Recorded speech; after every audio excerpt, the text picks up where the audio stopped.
So the contractor, uh, he said, I have done a lot of work now. I want to retire. I have done work from last 30, 40 years. I'm retiring now. Please take the key of the store. I will no more come from tomorrow. Am I audible? Siddharth is saying low audio. Am I audible to you, Siddharth?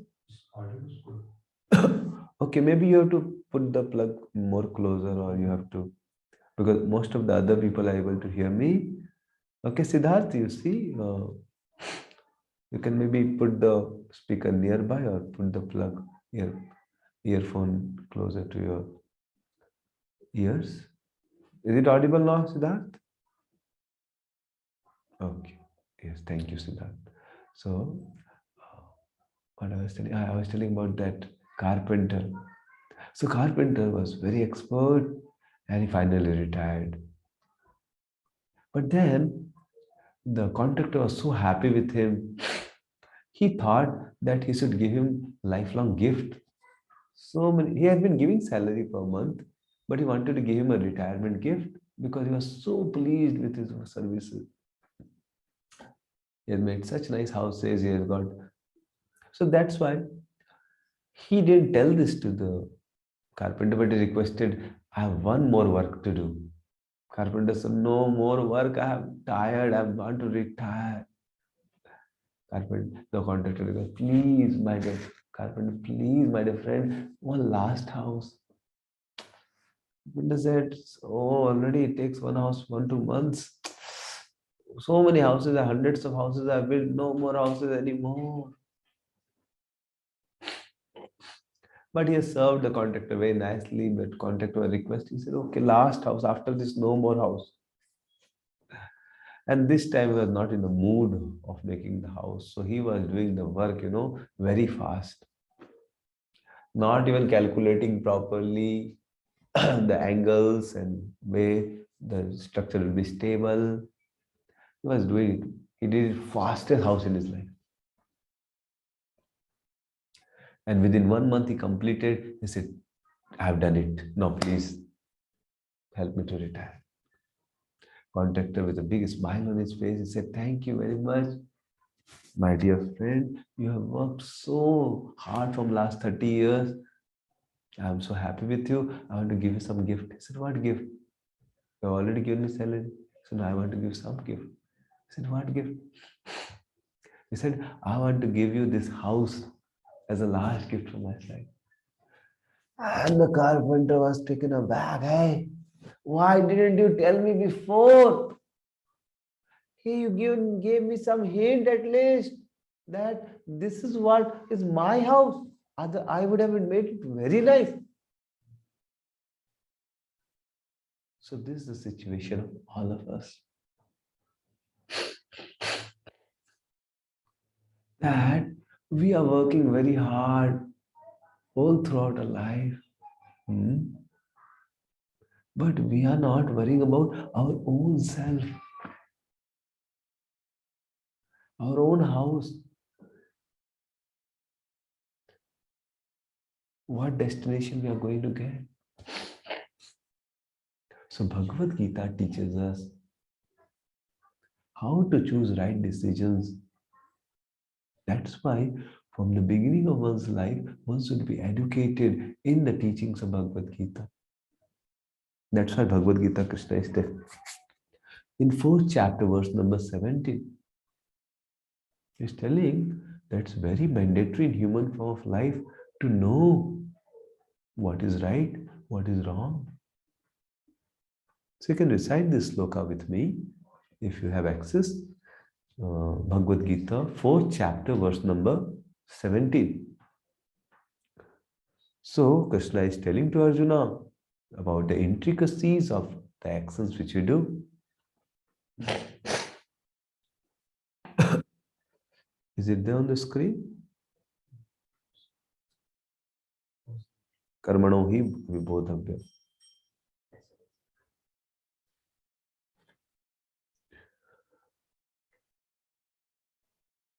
Okay, I will recite. You can. So basically, Krishna is telling about that how we should be educated about what we are doing, what we are not doing. Otherwise, one may be in very great trouble. कर्मणो हि बोधव्यम बोधव्यम च विकर्मण अकर्मणश्च बोधव्यम गहना कर्मणो गतिः. So this Bhagavad Gita is such nice book. It's like manual of life. So Krishna is telling to Arjuna, my dear Arjun, you should know बोधव्यम, तुम्हें इसका बोध होना चाहिए, ज्ञान होना चाहिए क्या सही कर्म है, और बोधव्यम च विकर्मण, इसका भी ज्ञान होना चाहिए कि क्या गलत कर्म है. इसका अगर सही से जानकारी नहीं होगी आपको तो जीवन में समस्या आने की संभावना हो जाएगी. जैसे कि एक बार जब धृतराष्ट्र के 100 पुत्र मारे गए, तो धृतराष्ट्र के 100 पुत्र मारे जाने के बाद उन्होंने बहुत कष्ट हुआ उनको. अगर कोई पिता का एक पिता पुत्र गुजर जाता है, वो पूरा एकदम निराश हो जाते, पूरा उनका बहुत कष्ट होता है. और यहाँ पर हम देख रहे हैं धृतराष्ट्र के 100 पुत्र मारे गए, धृतराष्ट्र पूरे एकदम दुखी हो गए. तो उनको पता था कि कृष्ण बहुत ही बुद्धिमान है, उनको सब चीज का ज्ञान है, उन्होंने पांडव को युद्ध जिताया है. तो उन्होंने कृष्ण के पास गए और बोले, कृष्ण मुझे आप बताइए, आप तो सब कुछ जानते हैं, आखिर मेरे साथ इतना बड़ा कष्ट क्यों मिला मुझे, 100 पुत्रों की एक साथ हत्या देखना. तो भगवान कृष्ण ने बोला कि देखिए, आपके पहले के कुछ बुरे कर्म हैं. धृतराष्ट्र ने बोला, मैंने भी योग सिद्धि के द्वारा अपने 100 जन्मों के पापों को देखा, मैंने कुछ भी ऐसा गलत नहीं किया. बोला हाँ, 100 जन्मों तक नहीं किया था, उससे पहले एक जन्म में आपने. बोला अच्छा, इतना पुराना कर्म अभी रिजल्ट मिल रहा है. बोला हाँ, कैसे, क्या किया था. बोला आप 101 जन्म पहले एक शिकारी थे, और आप जंगल में शिकार करने गए, और आपने क्या किया कि एक पक्षी का शिकार किया. तो पक्षी के घोंसला था, घोंसला टूट गया, उसमें 100 अंडे थे, सब नष्ट हो गए.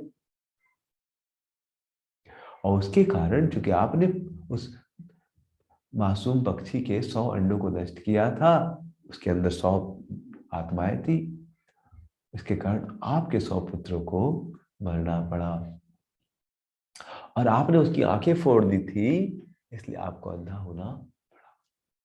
तो धृतराष्ट्र ने क्या किया, हैंड रेस कर दिया, समझ रहे. और उन्होंने पूछा कि मेरा एक और क्वेश्चन है. मैंने क्या, अरे 100-200 जन्म पहले मैंने कुछ किया था, उसको उसी समय दे देते आप रिजल्ट, इतने जन्मों के बाद रिजल्ट क्यों दे रहे. अरे तुरंत दे देते, खत्म हो जाता. बोला हाँ, तुरंत देने का प्लान था, लेकिन आपको 100 पुत्र मरने के लिए बहुत पुण्य करने पड़ेंगे, बिकॉज पुत्र चाहिए तो उसके लिए बहुत पुण्य चाहिए. तो इसलिए 100 पुत्र एक साथ पैदा करें, बहुत पुण्य चाहिए, इसलिए 100 जीवन आपने अच्छे बिताए तो पुण्य एकत्रित हुआ, उसके बाद आपको अभी सजा मिली. इसलिए भगवान क्या बोल रहे हैं, कर्मणो गहना गति ही, गहना कर्मणो श्लोक में आता है, इसीलिए भगवान बोल रहे हैं गहना कर्मणो गति.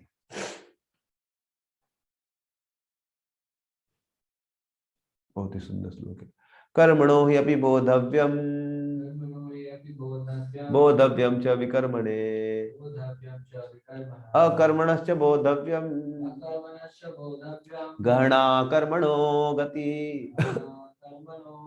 तो भगवान बार बार जोर दे रहे, बोधव्यम जानने के लिए योग्य है, बहुत महत्वपूर्ण है, जानो जानो जानो, क्योंकि गहन है कर्म. कर्म क्या है, गहन है, बहुत ही गहरे हैं, समझ में नहीं आता है. आज जो आदमी आपको लग रहा होगा बहुत अच्छा काम कर रहा है, एंजॉय कर रहा है, कल हो सकता है उसी को बहुत सजा मिले. और आज आपको जो लग रहा है कि बेचारा बहुत बुरी स्थिति में, हो सकता है कल बहुत आगे चला जाए। समझ रहे हैं आप? उदाहरण के लिए आप बोलेंगे प्रभु जी आप तो ये कहाँ कहाँ से शास्त्रों से बोलते हैं। अरे प्रभु जी हम लोग को क्या समझ में आएगा। अच्छा आप लोग most of you are Haldia college students, okay. So I had been coming to Haldia College for many years and preaching to youths here. So one of the students in 2010 I had met him, Mr. Ravi. So this boy was very intelligent. So he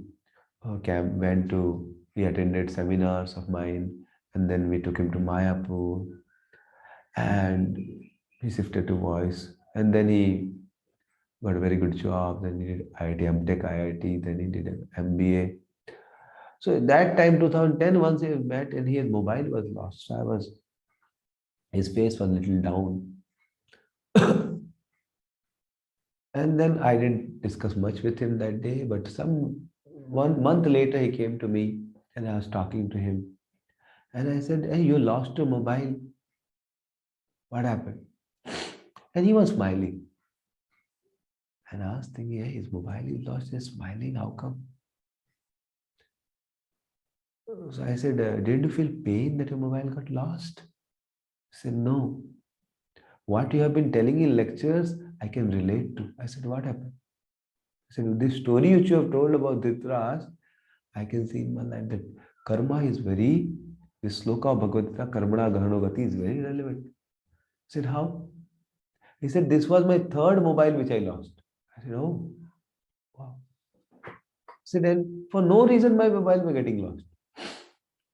He said he was traveling from Township. He had gone to Township, and from there he was coming to Ranichak, and he had checked his mobile at Hathibedia. It was there in the pocket. And when he got down to Ranichak, mobile was gone. He was shocked that where it is gone. Another mobile, he went to the market, he just kept it, and just for 1 second he kept just asking what the price of Colgate or something. In that moment, another from hostel was lost. But he was smiling. I said, what happened? But he said this fourth mobile, he had a small button mobile that time, 2010. So he took a small mobile, was in his hand. I said, this mobile is not getting lost. I said, how come? He said, yesterday I went to the market, Khudiram market, to purchase some necessities, and he was there at the shop where busy was there, it was very busy, and he forgot to take his mobile. He kept the mobile there and forgot. After 2 hours after purchasing, he remembered, where is my mobile? And he came to the shop and mobile was as it is there. Although so many people were coming. And he then had gone with us to Mayapur. And so he was very happy there. And then he wanted to carry some prasad for his home. From there he was planning to go to his home. So then he went, but the prasadam shops were closed. Then finally, and then he somehow lost his mobile. And he was not remembering where he lost. Actually, at the prasadam shop, he had somehow kept his mobile, forgot. And then after 2 hours of searching, he found his mobile again kept prasadam store. And he was shocked there.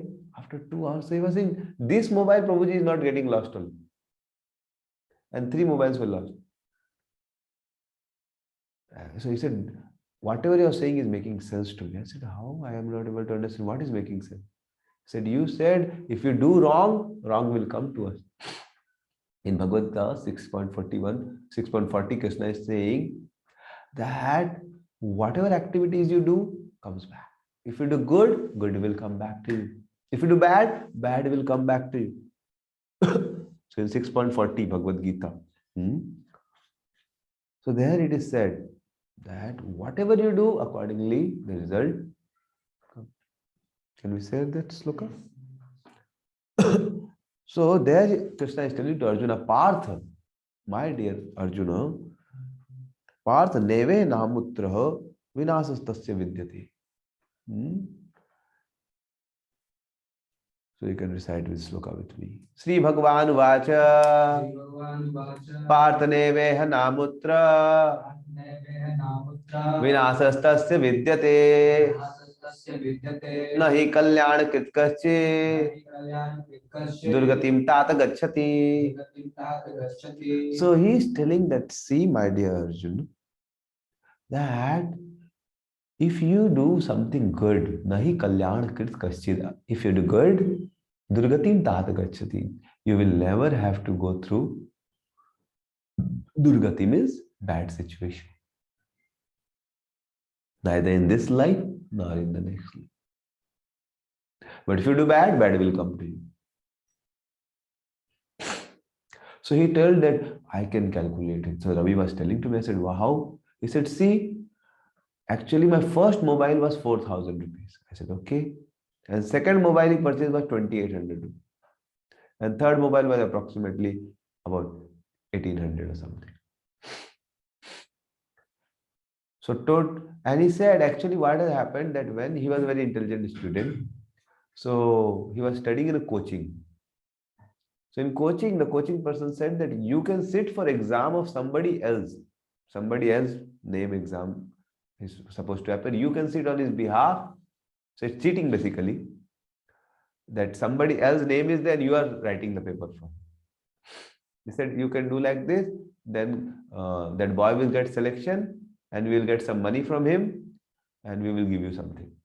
So he somehow needed money, so he set for a boy before coming to Haldia College. When he was preparing that time, he set for an exam and that boy got selected. He got the money, the student got the money and they gave him 8,600 rupees. How much they gave him? And how much money was lost?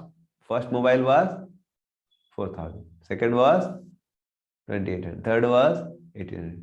So he said, I cheated 8,600 rupees, so my 8,600 rupees went. And after that, this mobile, here a small mobile, he said, this mobile I am keeping here, there it's not getting lost. So I was very inspired. It was quite interesting that how whatever we do has great effect in our life. It's very calculated. So one should be intelligent enough to know the proper manual of life. That is Bhagavad Gita. So Bhagavad Gita is not only talking about immediate benefit, it's talking about holistic benefit. Now you tell me, suppose you are coming from your home to Haldia College. Which is more important? Like if you have very nice reservation in train, you have a very nice reservation in train, but then when you come here, you don't have proper room. Which one is more important? The room accommodation you have in Haldia or the train journey accommodation? If suppose somebody says that right now in the hostel good rooms are available, but if you come at the late, then you will not get the good rooms. Then would you, but if you come right now, then if you come right now, the train reservation is in, not, you have to come in RAC, half seat is available. But after 2 weeks, you can get proper confirmation seat. But in 2 weeks, you may lose proper room which you want, you can accordingly get now, not later. So what will you prefer? The RAC ticket right now so that you can get a better room, or you'll prefer 2 weeks later confirm ticket so that you can peacefully travel. So which one is more important? Travel by train? Yes, so the answer is rightly said.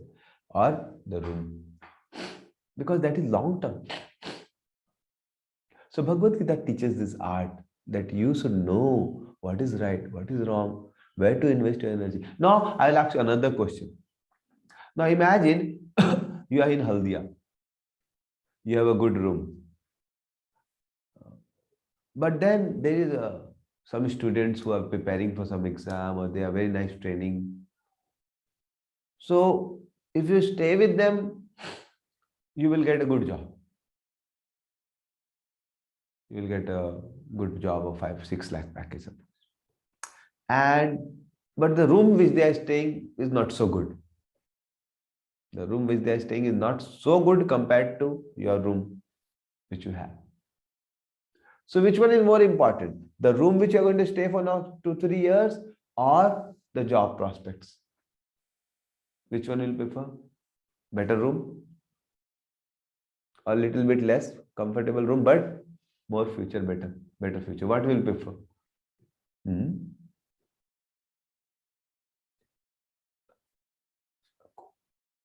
Future, yeah, most of you are correct. Thank you, Aniket. So we'll think about long term. So we'll think about long term, no doubt. Okay, even if a little bit room mm, less comfortable, but it should not be completely uninhabitable, unhygienic, but it's a little bit can be tolerated for a higher cost. Similarly, now this job is only for few years. Now we are going to suppose get a next life, animal life, or some dangerous species of life which may we have to suffer for a long time. So which one is more important? A good job and earning a lot of money, but the end of life, maybe we may have to become a dog. Or to live a proper life and get a very proper destination in next life. So intelligent people will take decision based on Bhagavad Gita about future prospects also. So this sort of education is never given in any school or college, that what's going to happen after death. Bhagavad Gita teaches about that. That my dear Arjuna, your actions which you are going to do now will have effect after death also. You tell me which department in your college?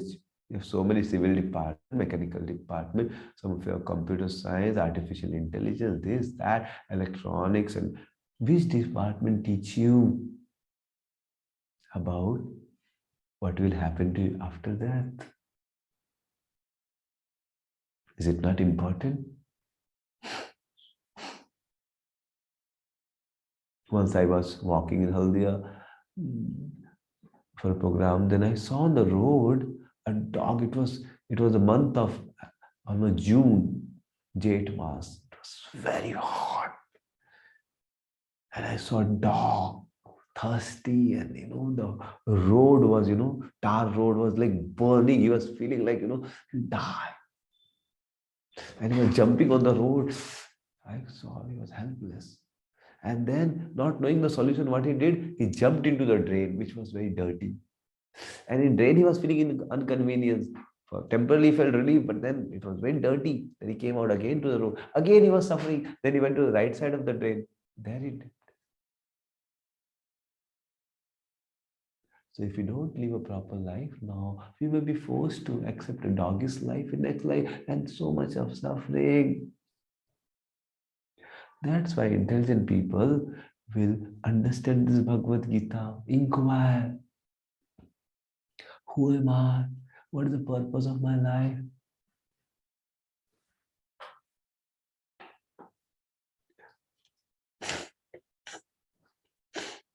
If you don't inquire all these things, you may have to face terrible consequences in this life or maybe next life. Once I was shocked. I was having discussion with one of my monk friend in Calcutta temple, and I've been brought up in a very good family where parents have given a lot of love. Most of you, your parents love you. They have given a lot of love. Then we were discussing, and he told, many places I was talking that when children are born, when the parents pray to God, it has very auspicious vibrations. He was telling that many places, slums, when a child is being born, then many people are praying कि अंधा पैदा हो. शौक कैसे कैसे कोई प्रार्थना कर सकता है बच्चे के लिए. बोले माँ बाप प्रार्थना करते हैं अंधा बच्चा बच्चा हो तो ज्यादा अच्छा रहेगा, लूला हो तो ज्यादा अच्छा रहेगा. बोले ऐसे कैसे हो सकता है, क्या बोल रहा है तू. बोला नहीं ऐसा करते. बोले क्यों ऐसा करेंगे माँ बाप. बोला कि देखो अगर नेचुरल कोई अंधा पैदा होगा तो ज्यादा भीख मिलती है. कोई अगर नेचुरल अंधा पैदा होगा तो क्या मिलेगी? ज्यादा भीख मिलेगी। शौक की बेचारा का सोचिए, जन्म चालू हो रहा है कैसे। This boy has not even seen the sunlight and people are wishing bad for him. So what wrong this boy has done that people are wishing his bad? कि लोग प्रार्थना करें कि अंधा पैदा. क्या उसने गलत किया बताइए आप? अभी तो गर्भ में ही है बेचारा. अभी तो क्या गलत किया उसने? इसका मतलब पिछले जन्म से कुछ किया था उसने.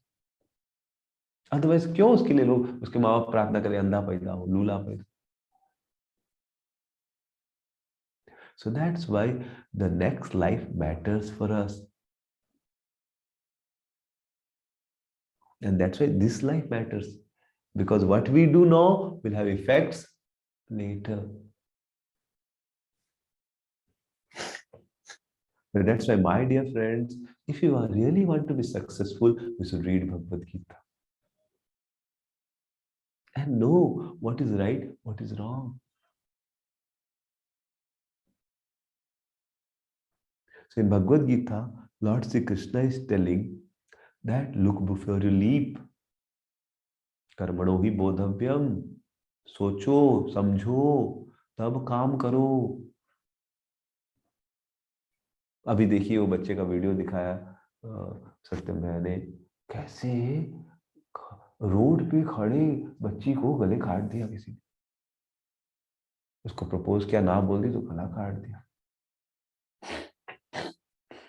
और लोगों ने कमेंट क्या किया है कि क्या तो लिखा होता तो पढ़ा अभी कि ठीक हुआ, धोखा देने वालों के लिए ऐसा ही ठीक है. मतलब सो पीपल में थिंक सब कुछ ठीक हुआ, हो सकता है पुलिस से ही बच जाए, लेकिन उसको इसका बहुत ही बड़ा कष्ट सहना पड़ेगा. मैं परसों क्लास दे रहा था बंगला में लोकल लोगों को, तो वह it was lot of mosquitoes was there evening time. So one mata ji started, एक माता जी अपने मच्छर को मारने लगी. मैं बोला अरे रुकिए, ऐसे नहीं मार सकते आप, समझ रहे? आप उसको मारेंगे तो फिर आपको उसका कष्ट भुगतना पड़ेगा. बोले नहीं, डॉक्टर ने बोला डेंगू हो जाएगा मच्छर काटने से. बोला मच्छर काटने से डेंगू नहीं होता है. मच्छर is immediate cause, not the ultimate cause. एक रूम में 5 लोग सोते हैं कभी कभी, और वो मच्छर सब जगह घूमता है, लेकिन एक आदमी बीमार होता है कभी नहीं होता.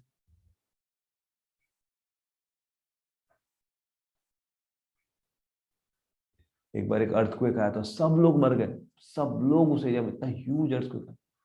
फिर वहां पर जब रेस्क्यू हेल्प वाली टीम गई थी तो देखा 2 छोटे बच्चे समहाउ, अर्थक्वेक आया तो एकदम वो नीचे एक लकड़ी ऐसे उनके ऊपर आ गई, तो उनको किसी चोट नहीं लगी, तो वो बच के निकल गए. सब लोग मरे लेकिन वो 2 लोग बचे. क्यों? कुछ कुछ पुण्य किया हो. So things don't happen blindly. Everything have past action. We cannot see it. जैसे आपने अगर मान लीजिए 1 महीने पहले कोई फोन कॉल किया, अभी आपको 1 महीने बाद बिल आ रहा है, बोलेगा अरे कैसे आ रहा है? आपने किया तो आ रहा है. So that's why intelligent people will take proper decision. And that's why we should do associate with those who are learned in Bhagavad Gita, those who are following Bhagavad Gita. Once upon a time, there was a very great hunter. His name was Mrigari. He was very ferocious. And one sage, Narad Muni, was going by the way. And when he was going by the way, he heard the noises of animals pleading. Ah, ah, ah. So, being a saint, when he heard some people were feeling pain, he was looking for, he saw at a distance one deer was being wounded by a weapon. Moved little more ahead, he saw a rabbit. Rabbit was crying, सिसक रहा था, हा हा हा हा. और देखा कि उसके सिर में भी एक बाण लगा हुआ था. फिर वो देखे कि एक पेड़ के पीछे छुप के एक शिकारी क्या कर रहा है। नारद मुनि के हृदय में बड़ी करुणा उदित हुई कि अरे, नारद मुनि को क्रोध भी आया और करुणा भी आई।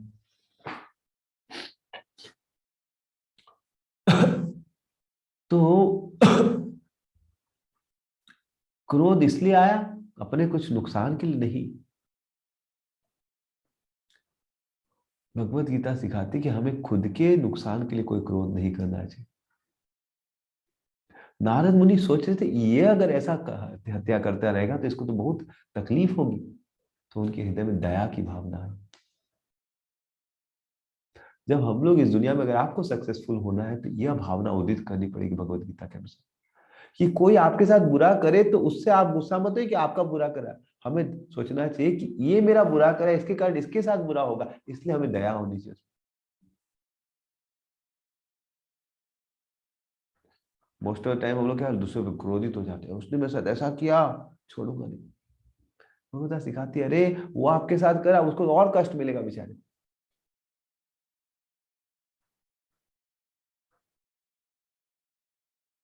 कि वो आप गलत कर रहा है आपके साथ, मान ली तो आप उसको कष्ट मिलेगा।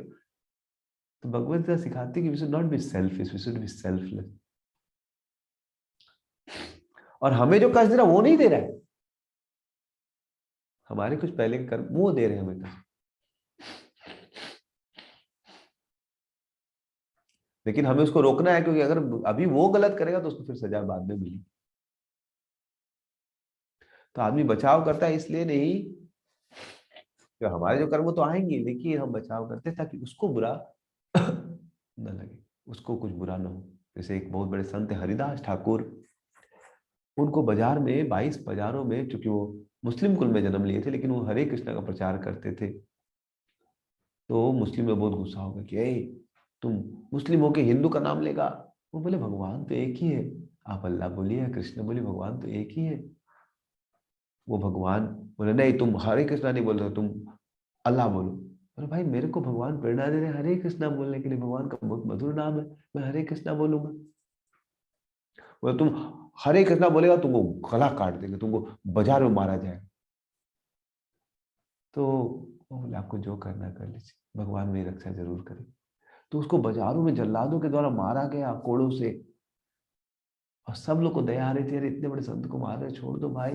और हरिदास ठाकुर भगवान का नाम ले रहे थे और उनके लिए प्रार्थना कर रहे थे। तब भगवान को बहुत क्रोध आ गया, भगवान ने सुदर्शन लेके आ गए कि मार देंगे इन जल्लादों को। लेकिन भगवान से प्रार्थना करते हरिदास ठाकुर, हे भगवान, इनको कष्ट न हो, ये लोग मुझे मार रहे हैं, इनको कष्ट मिलेगा, इनको माफ कर दीजिए। इन लोगों को ज्ञान नहीं है, इन लोगों को गीता का ज्ञान नहीं है कि दूसरों को मारने से उन्हीं को कष्ट मिलेगा बाद में।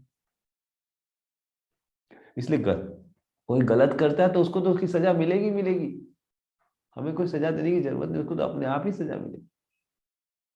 इसलिए हरिदास ठाकुर प्रार्थना कर रहे हैं कि हे भगवान, इनको माफ कर दीजिए, इनको पता ही नहीं। और चूंकि एक भक्त प्रार्थना करते तो भगवान का सुदर्शन चक्र उनको मार नहीं पा रहा था।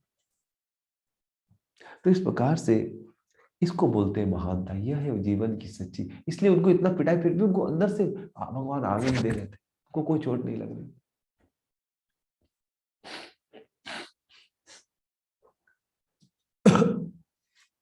तो मृगारी को देखकर, बहुत कष्ट में देखकर नारद मुनि उसको समझाने लगे भाई। फिर वो सोचे कि इसका भला कैसे करूं, ये तो शिकारी है, तो सुनेगा नहीं मेरी बातें। फिर वो जाके बोले कि कुछ मुझे एक चीज दोगे। अरे तो मुझे मांग रहे हैं कुछ, ले लीजिए, ये हिरन ले जाइए आप, आपको खाना खाई। बोलेंगे तो मेरे पास चमड़ी भी है, मैं बाघ की भी खाल रखता हूँ, बाघ को ही मारा हूँ। बोले नहीं, मुझे ये सब नहीं चाहिए।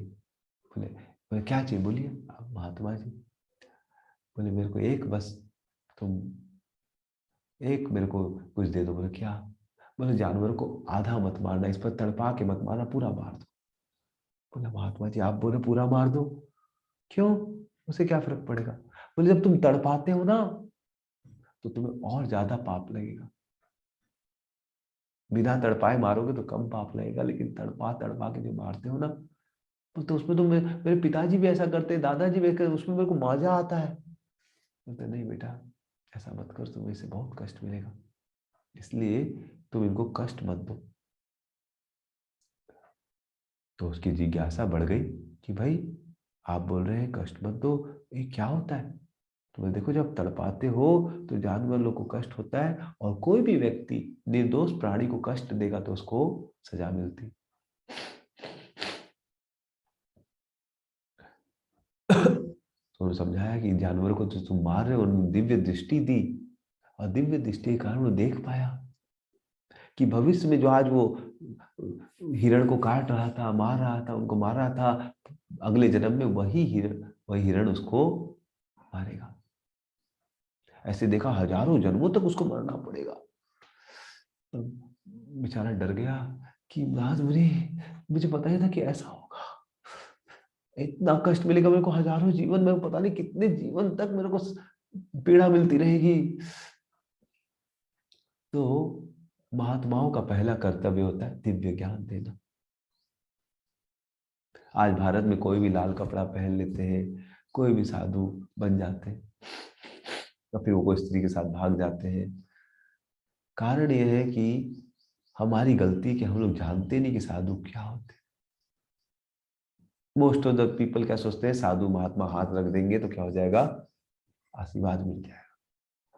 जहाँ पर प्रोग्राम में जाता हूँ, तो मेरी बेटी बीमार है तो आप हाथ रख दीजिए, मेरा बच्चा बुखार हो गया, आप रख देंगे हाथ तो ठीक हो जाए। आप मेरे घर में कुछ प्रॉब्लम है, आप घर में प्रवेश करेंगे तो ठीक हो जाएगा। ठीक है, भगवान के भक्तों के सानिध्य से भी लाभ होता है, लेकिन ये सच्चा साधु का लाभ नहीं है। साधु का सच्चा लाभ है कि उसके मुख से दिव्य ज्ञान अर्जित किया जाए। जैसे मृगारी ने साधु से पूछा, तो फिर नारद मुनि ने उसको दिव्य ज्ञान दिया कि देखो, तुम इन जानवरों को मारो, कल तुम्हें भी कष्ट मिलेगा। गीता के श्लोकों के अनुसार बढ़िया से नारद मुनि उसको ज्ञान दिया। तब मृगारी तुरंत बोला, मैं और पाप नहीं करना चाहता, लेकिन मैंने इतने पाप कर दिए, अब क्या करूं? तो नारद मुनि ने बोला, कोई बात नहीं, जो पाप कर दिए उसकी सजा, अगर तुम हरि की शरण लोगे तो सजा कम हो जाएगी। तो बताया गीता से, सर्वधर्मान परित्यज्य मामेकम शरणं व्रज, अहम त्वाम सर्व पापेभ्यो मोक्षयिष्यामि मा शुचः। आप लोग खुद, जो आप लोग के पास गीता होगी, आप लोग पढ़ सकते हैं, अभी तो समय नहीं सब समझाने का, लेकिन वहां गीता में भगवान बोल रहे हैं सर्वधर्मान परित्यज्य मामेकम शरणं व्रज। कोई अगर मेरी शरण ले लेता है, बोलता है भगवान मुझसे गलती होगी और नहीं करना चाहता मैं गलती, तो भगवान बोलते हैं मैं उसके पापों को माफ कर दूंगा। समझ रहे? सर्वधर्मान परित्यज्य माम एकम हम त्वाम सर्व पापी भी मोक्षयिष्यामि मां। तो भगवान अर्जुन को बोल रहे हैं, अर्जुन, कोई अगर पहले गलती से पाप किया है, लेकिन अब वो समझ रहा है कि मुझसे गलती हो गई, मैं नहीं करना चाहता, अब वो मेरी शरण लेना मतलब भगवान के अनुकूल जीवन जिए। तो मेरी गाय ने बोला, गुरुजी मैं क्या करूं? बोला, अब तुम जानवर हत्या मत करना। बोले तो मैं करूंगा क्या? बोले धनुष को तोड़ दो। वो धनुष तोड़ दो तो खाऊंगा पीऊंगा क्या? बोले खाने की व्यवस्था भगवान करेंगे, तुम उनका नाम लो, हरे कृष्णा कृष्ण कृष्ण हरे हरे, हरे राम राम राम हरे। लेकिन मेरे खाने की व्यवस्था? बोले भगवान देंगे। आप बताइए कि जो छोटा बच्चा होता है, देखिए माँ का, पिताजी का वीर्य और माँ के ओवा दोनों मिलते, ओवा में स्पर्म्स, तो एक केमिकल टाइप का रहता है वो, समझ रहे हैं? लेकिन 2-5 दिनों के अंदर वो एक बबल टाइप का बन जाता है, फेना टाइप का। और उसके बाद धीरे धीरे 1 महीने में उसके अंदर क्या बोलते हैं, और प्लम जैसा हो जाता है, समझ रहे हैं? तो आप बताइए, देखिए माँ खा रही है खाना, उसको नरिशमेंट मिल रहा है, तो केमिकल कैसे उसमें हम लोग का ऐसा रूप आएगा? केमिकल का 2 हाथ आ जाते हैं, ये कैसे, कहाँ से ऐसा हुआ? आप लेबोरेटरी में कुछ ग्रो करेंगे चीजें, तो ऐसे थोड़ा ना है कि 2 आंख आ जाएगी, मुंह आ जाएगा। सोचिए ना, ये हमारा जो केमिकल्स बर्ड आता है, एक यहाँ पर क्या आ गया, ये फाड़ा हुआ है, कोई बॉल को आप बढ़ा रहे तो एक बॉल फटा हुआ कैसे निकलेगा? तो हमारे गुरु महाराज एक बार प्रवचन दे से बोलते, देखो जिसने चीड़ा है, किसने चीड़ा है इसको? ये अपने आप हो गया क्या? किसी ने तो डिजाइन किया होगा ना भाई, तब जाके वो फूलते समय ऐसा चीड़ा निकले। मतलब फाड़ा हुआ। यहीं पर क्यों फाड़ा हुआ? अब केमिकल बढ़ रहा, कहीं पर फट सकता है। ये हर मनुष्य का यहीं पर फड़ा हुआ होता है मुंह। तो उन्होंने बोला जिसने चीड़ा है, किसने चीड़ा है? भगवान ने किया। तो जिसने चीरा है वो खाने भी देगा, जब छेदा किया तो खाना भी जरूर देगा। और देख सकते हैं, बच्चा जब जन्म लेता है कुछ नहीं खा सकता, राइस दाल कुछ नहीं खा सकता, केवल माँ का दूध पी सकता है। और आप ध्यान से देखेंगे, साइंटिस्ट लोगों ने पाया है, गर्भवती माताओं का इसका अनुभव है कि उनको उससे पहले स्तन में दूध नहीं होता, लेकिन बच्चा जैसे गर्भ में आता है दूध आया। तो देखिए, जब भगवान ने हर एक व्यक्ति के लिए खाने की व्यवस्था की, तो नारद मुनि ने बोला, देखो मेघारी, वे भगवान नास्तिकों को भी खिलाते हैं, सब चिड़ियों को खिलाते, चींटी को खिलाते, सबको खिलाते। क्या आपने सुना है कि पटना में न्यूज़पेपर में छपा, दैनिक जागरण में, कि 4 चींटी लोग भूख के कारण मर गए? कभी ऐसा होता है क्या? कभी नहीं होता। तो भगवान सबकी सृष्टि में व्यवस्था कर रहे हैं, तो हमारी व्यवस्था, तो नारद मुनि ने बोला, देखो भगवान सबकी व्यवस्था कर रहे हैं, तुम अगर हरे कृष्णा जप करो तुम्हारी व्यवस्था अच्छे से अच्छी करेंगे। तो नारद मुनि के संग से उसको विश्वास आ गया, उसने अपना धनुष तोड़ दिया, अपनी पाप की कमाई को बांट दिया, लोगों में दान कर दिया, और वह जप करने लगा अपनी पत्नी के साथ, गंगा के तट पे बैठ के तुलसी की सेवा करने लगा। और जब लोगों ने देखा है कि भगवान का नाम जप कर रहे हैं, तो भगवान ने लोगों के हृदय में प्रेरणा दी कि इनको कुछ दो, ये अच्छे संत हैं। और लोग इतना खाना ला के देने लगे कि एक आदमी की जगह 10 आदमी खा सकता है, इतना खाना आने लगा। तो बेगारी क्या करते थे, बाकी खाना जो रहता था बांट देते थे, केवल जितना उनको खाने के लिए उतना ही रखते थे। तो लोगों की श्रद्धा और बढ़ गई, और ला के देने लगे लोग।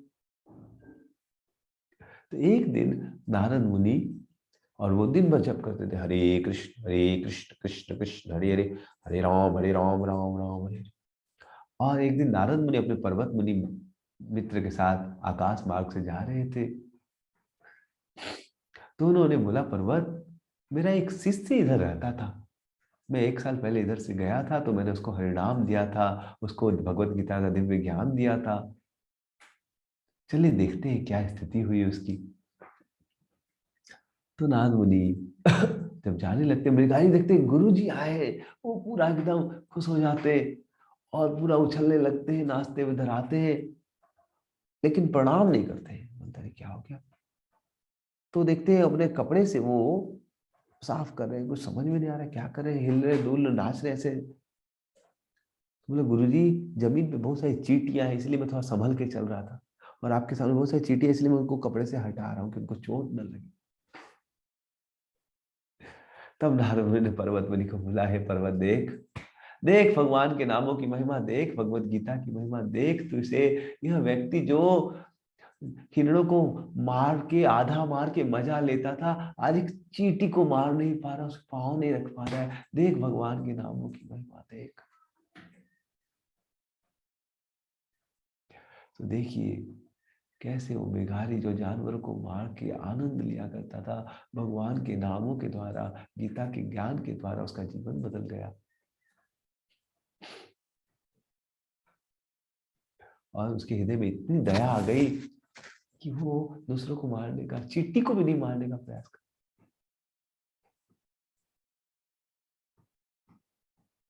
कुछ बार हम लोग सोचते चींटी को मार दें क्या हो जाएगा, होगा आपको। वो चींटी ने भी किसी को मारा तो इस जीवन में चींटी बनी होगी। तो फिर, और मैंने भी अपने जीवन में देखा कि आप कैसे करुणा का भाव आएगा। मुझे याद है, मैं जब कॉलेज जाता था फर्स्ट ईयर में बीएचयू में, तो मेरा कॉलेज मौलवी हॉस्टल से, हम लोग फर्स्ट हमारे कॉलेज डिपार्टमेंट में जाते थे, बीएचयू में सब डिपार्टमेंट अलग अलग है। उनकी अलग अलग बिल्डिंग है, पूरा अलग ही दुनिया ही है। तो मैं इलेक्ट्रॉनिक्स डिपार्टमेंट जाता था, तो मुझे याद है कि मैं जब साइकिल चला के जाता था, तो बरसात का सीजन फर्स्ट ईयर में जब था, अगस्त सितंबर में जब बरसात हो रही थी, तो मुझे याद है कि वो उस बार बरसात में छोटे छोटे कीड़े निकल जाते हैं। तो मैं साइकिल ज्यादा देखता था कीड़ा, तो पूरा टारगेट लेता, 1 2 3 5 मारा, वाह। तो मुझे मारने में बड़ा आनंद आता था। लेकिन फिर मैं सेकंड ईयर में भक्तों का संग मिल लिया मुझे। मैं वहां पर कुछ लोग, भक्त लोग, गीता का प्रवचन हुआ था, सेमिनार्स में थे, तो समाव मैं उसको अटेंड किया, कोर्सेज को अटेंड किया। मैं तो बहुत अच्छा लगा, बहुत इनलाइटन फील हुआ। मैंने फिर एक माला जप करना चालू किया, और मैं देखा मैं 2 3 माला ही शायद जप करता, 4 माला। लेकिन मैं देखा 2 4 महीने के अंदर, शायद मैं फरवरी या कभी तो जनवरी में चालू किया था, और फिर जब बरसाती सीजन आया केवल 6 महीने बाद, I have just chanted Hare Krishna for 6 month. मुझे याद है साइकिल से मैं जाता था, और वो कीड़े जब सामने आते थे मेरी साइकिल हट जाती थी, मार नहीं सकते। मैं सोचता था, अरे ऐसा कैसे हो गया, ये बदलाव कैसे आया। तो जब आप भगवान को अपने जीवन में जोड़ेंगे, तो आपका हृदय क्या होगा, विकसित हो जाएगा। फिर आपको दूसरों को कष्ट देने में अच्छा नहीं लगेगा। तो इसलिए भगवान के नामों को जोड़ेंगे, तो हृदय में क्या होगी, करुणा उदित होगी। तब दूसरों के प्रति क्रोध न करके दूसरों पर दया करेंगे। दूसरों को समझ पाएंगे, और ऐसे हृदय में ही सचमुच का आनंद की अनुभूति होती है। जब तक आप केवल अपना निज का सोचेंगे, तब तक आप दुखी ही रहेंगे जीवन में। The real fulfillment of heart comes when you think of welfare of others. So that's what Bhagavad Gita is teaching. And that's why we should distribute this message of Bhagavad Gita to whole world. People are suffering. वो बच्चा लड़की का गला काट दिया, उसको कितना कष्ट मिलेगा बाद में, इसकी वो अनुभूति नहीं कर पा रहा है। उसको अभी लग रहा है वो मुझे धोखा दिया, अरे लेकिन कितना उस जन्म के बाद हो सकता है उसे कुत्ता बनना पड़े, लेकिन उसको कोई ज्ञान देने वाला नहीं। और उल्टा उल्टा अब उल्टा गलत ज्ञान दे रहे हैं लोग कि हाँ धोखा दे तो मार दो। लेकिन भगवत गीता ज्ञान इतना अद्भुत है, इस दुनिया में मान लीजिए वो धोखा नहीं भी देती, तो क्या सुखी हो जाता? क्योंकि हमें आत्मा का ज्ञान नहीं है, आत्मा भगवान की अंश है। जब भगवान को प्राप्त करेंगे तभी संतुष्ट होंगे, और कोई चीज से आप संतुष्ट नहीं हो सकते। कोई लड़का सोचता है लड़की से संग हो जाएगा तो सुखी हो जाएगा, ऐसा ही होता तो फिर जितने लोग शादी किए, हाँ वैसे आए सबसे ज्यादा सुखी होती, ऐसा है नहीं। हम लोग सही नहीं, आत्मा है, आत्मा भगवान की सेवा करके सुखी होती है। भगवान का नाम जप करके, हरे कृष्ण कृष्ण कृष्ण हरे हरे, हरे राम राम राम हरे। आज एकादशी की तिथि है, बहुत सारे संत दिन भर कुछ नहीं खाते, केवल जप करते। आपको बोले खा भी नहीं रहे तो दुखी होने चाहिए, लेकिन देखेंगे और सुखी रहते वो लोग। मेरा खुद का भी अनुभव है, एक बार मैं निर्जल एकादशी कर रहा था, और कुछ खाया नहीं, सोचिए तकलीफ है शरीर में, लेकिन मैं जब कीर्तन करने लगा भगवान को, तो इतना आनंद आने लगा। तो इसलिए भगवान का नाम क्या है, नाम चिंतामणि कृष्ण। ये चैतन्य है, ये चिंतामणि है, दिव्य है। मनुष्य जीवन मिला है इस दिव्य रस का आस्वादन करने के लिए। अगर आप भगवान का आस्वादन नहीं कर पाएंगे, तो फिर आप कोई लड़की के पीछे भागेंगे, कोई लड़के के पीछे भागेंगे, इधर उधर भागेंगे। लेकिन मैं आपको बता रहा हूं, कुछ भी पूर्ण शांति नहीं देगा। दुनिया में रिश्तों को निभाना है, सबसे प्रेम करना है, लेकिन अल्टीमेटली किससे प्रेम करना है, भगवान से। आज उस बच्चे को किसने ज्ञान दिया होता, अरे वो लड़की तुम्हें प्रेम नहीं करे तो क्या बात, फर्क क्या पड़ रहा है, वो लड़की तो केवल तुम्हारा शरीर देख रही है।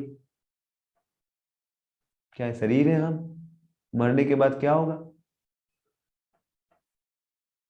अरे भगवान से प्रेम करो। ये दुनिया क्या है, एक बाइबल में स्टोरी आ रही है, उसको मैं कंक्लूड करूंगा उसको बोल के कि एक बार एक बहुत ही प्रोडिगल सन स्टोरी का नाम है। तो एक बार एक हमारी स्थिति इस दुनिया में कैसी है इसको समझाने के लिए ये स्टोरी बताई गई कि कैसे एक बहुत रिच जमींदार रहते हैं, उनके दो बेटे रहते हैं। बड़ा बेटा बहुत अच्छा था, छोटा बेटा भी बहुत अच्छा, लेकिन छोटे बच्चे बुरी संग कर लेता है। उसके फ्रेंड्स को बहका देते रहे, तुम बाप का गुलाम क्यों रहता है, फ्री होके रहो, तुम बाप का सुनेगा, फ्री होके रहो। तो उसको बहकाने के कारण वो भी क्या हो गया, बोला पिताजी मेरे को अपना हिस्सा दे दीजिए। पिताजी बोला बेटा तुझे कुछ आता नहीं है, तू कैसे रहेगा। और फ्रेंड लोगों ने बोल दिया देखो जब तू वो हिस्सा मांगेगा, बोलेगा बोलेगा नहीं नहीं दूंगा, बोलेगा तू कैसे रहेगा ये वो। तो उसको लगा ठीक ही बोल रहा है। तो झगड़ा वगड़ा करके पिताजी बहुत समझाया लेकिन माना नहीं, पिताजी दे दिया।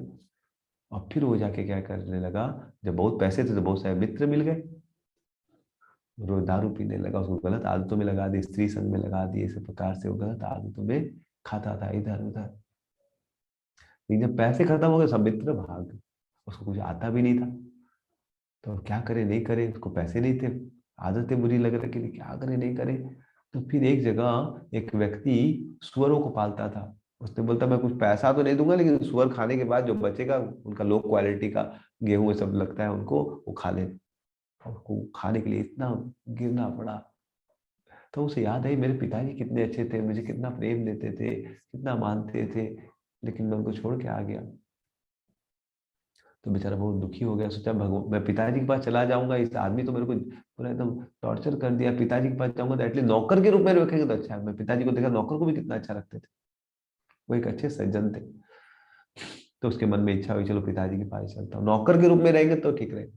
तो जब गया पिताजी को पता चला मेरा बेटा आ रहा है, एकदम दौड़ते दौड़ते अरे आ जाओ, बोले मुझे छुइए मत, मैं पापी हूँ, मैं आपको छोड़ के गया था, मुझे नौकर का रूप दे दीजिए बस। बोले नहीं नहीं तुम मेरे बेटे हो, आ जाओ तुम। उसको पूरा बढ़िया से नहलवाते हैं, बढ़िया फीस्ट करते हैं। तो हमारी भी ऐसी स्थिति है, हम लोग भी भगवान के क्या है, बच्चे। लेकिन भगवान को छोड़ के इस दुनिया में आए हैं, तो ये दुनिया क्या है, अस्पताल है, जेल है।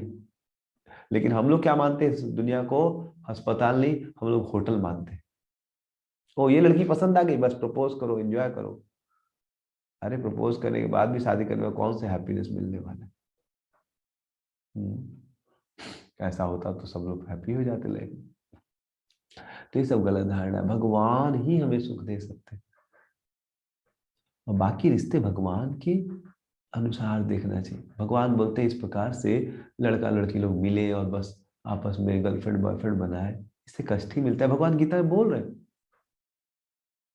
18.38 में भगवान ये पॉइंट बोलते हैं, विश्व इंद्रिया संयोगा यत्तदकरे अमितोपमम परिणाम विषम इव तत्सात्विक तब राजसिकम सुखम। तो भगवान बोल रहे हैं राजसी सुख कैसा होता है, रजोगुण वाला शुरू में बड़ा अच्छा लगता है बट बाद में पॉइजन के समान हो जाता है। समझ रहे हैं, यत्तदग्रे अमितोपमम परिणामे विषम, बट परिणाम में क्या होता है, एकदम विष के समान हो जाता है। तो इसीलिए आदमी को बहुत केयरफुल रहना चाहिए, गीता का ज्ञान सही से होना चाहिए। तो गीता भगवान बोले वो हमारे पिता है, उनको भूल क्या, इसीलिए सब कष्ट आ रहा है।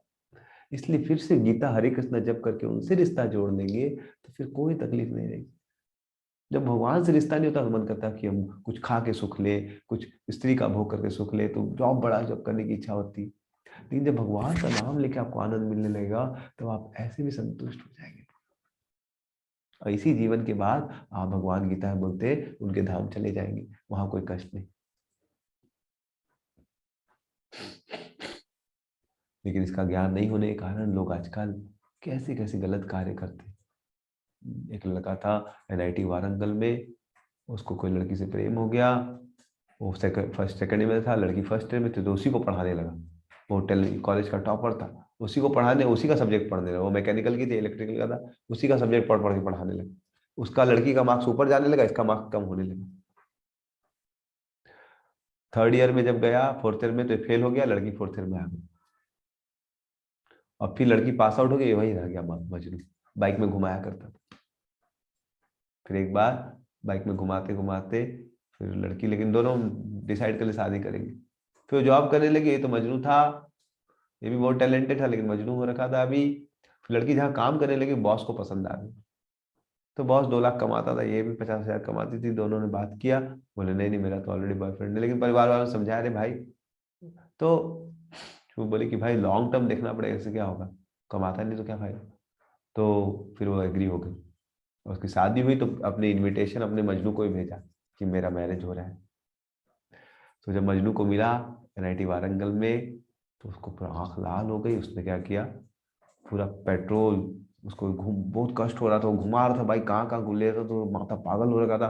पागलपन में क्या किया उसने, पेट्रोल निकाला, पूरा गाड़ी के अंदर से छिड़का, माचिस डाल के जल के राख हो गया।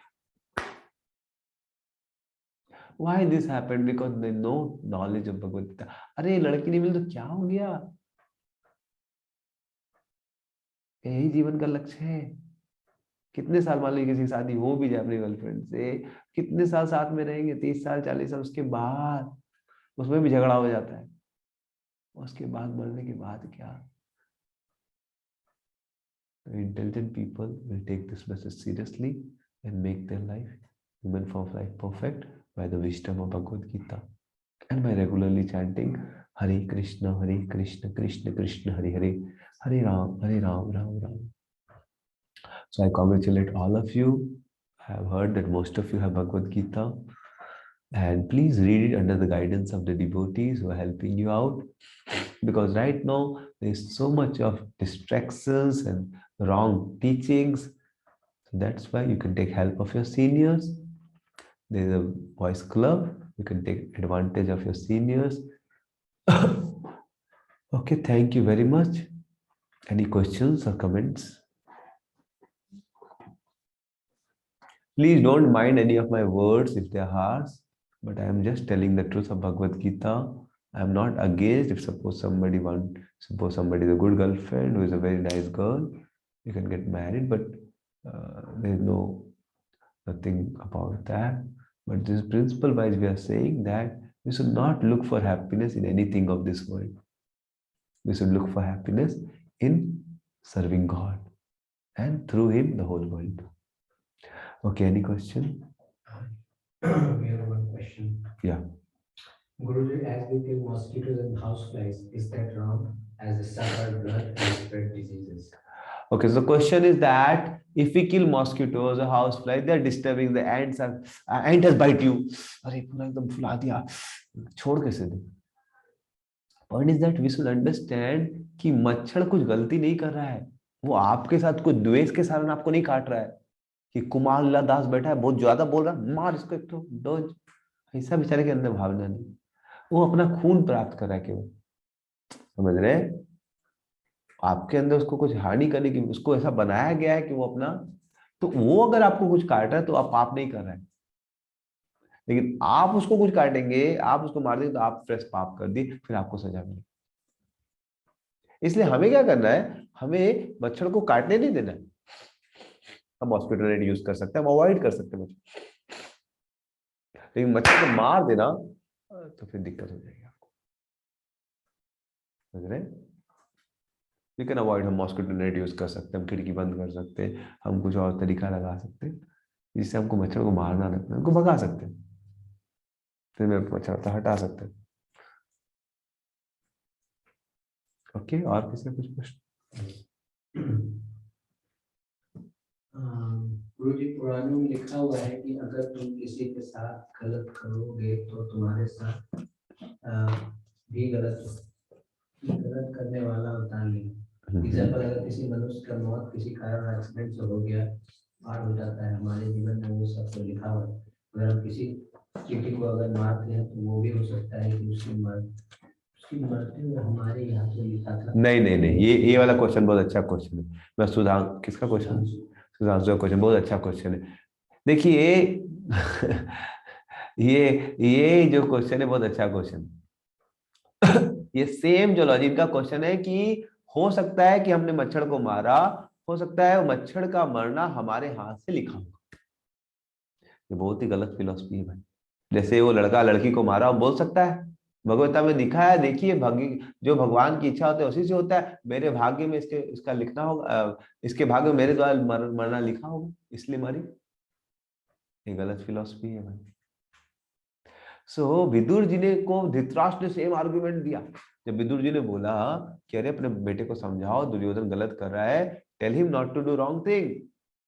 आप दुर्योधन को बोलिए कि वो गलत नहीं करेगा पांडवों के साथ, वो गलत कर रहा है, चीटिंग कर रहा है, गलत कर रहा है।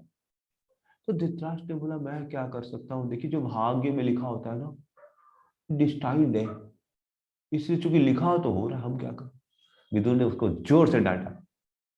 विदुर ने बोला destiny doesn't determine, destiny doesn't destiny determines the result of your action, destiny determine the result of your action, destiny doesn't determine your actions. मैं इसको रिपीट करता हूं। वो बोले कि destiny determines the result of your action, destiny doesn't determine your action. भाग्य हमारे जो हम करेंगे उसका क्या रिजल्ट आएगा वो निर्धारित करता है। हम क्या करेंगे ये हमारी इच्छा है। जैसे मान लीजिए कोई हावड़ा स्टेशन में जाए, वहां पर खड़ा है, तो अगर मुंबई की ट्रेन में चढ़ेगा तो मुंबई जाएगा, और दिल्ली की ट्रेन में तो दिल्ली जाएगा। अगर दिल्ली की ट्रेन में तो दिल्ली जाएगा, मुंबई की ट्रेन में मुंबई जा रहा है। लेकिन कौन सी ट्रेन में चढ़ना है वो उसको चूज करना है। समझ रहे हैं आप? तो वैसे ही भगवान ने बताया कि विदुर ने बताया कि देखो बहुत बार लोग गलत आर्गुमेंट सोचते हैं,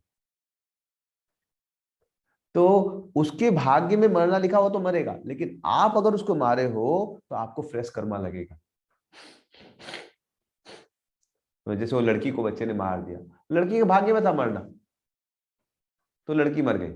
लेकिन क्या बोलते हैं, उसने मारा इसलिए उसको फ्रेश अब अगले जन्म में फ्रेश रिएक्शन मिले।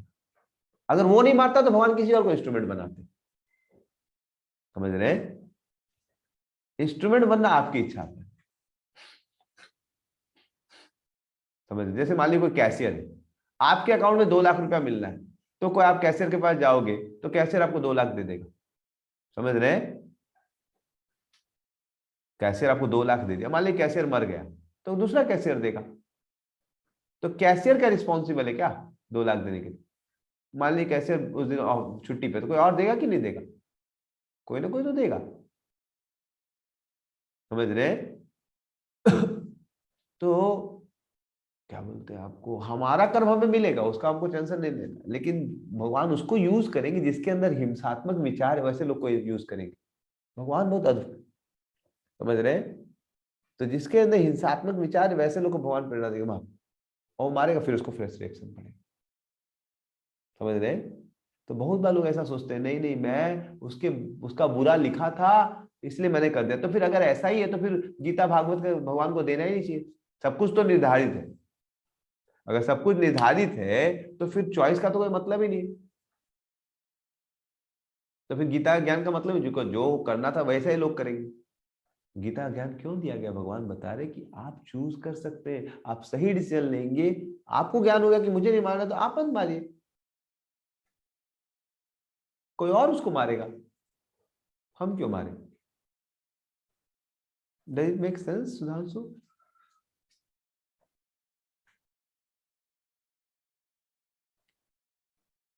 ठीक है, shall we stop here? Any other question? Okay, thank you, Sudhanshu. Okay, so we'll stop here. You can consult your senior bhaiyas for further questions. I'm very grateful to the whole voice team. Many senior bhaiyas are not only very nicely practicing their life, their students also, they are working also, many of them.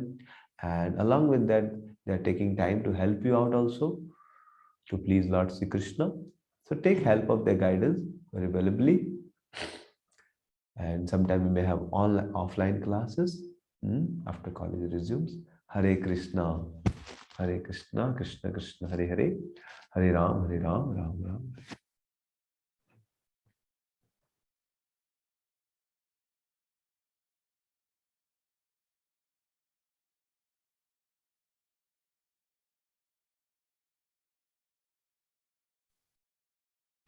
Hare Krishna. Um, we have launched the quiz. You can attend it.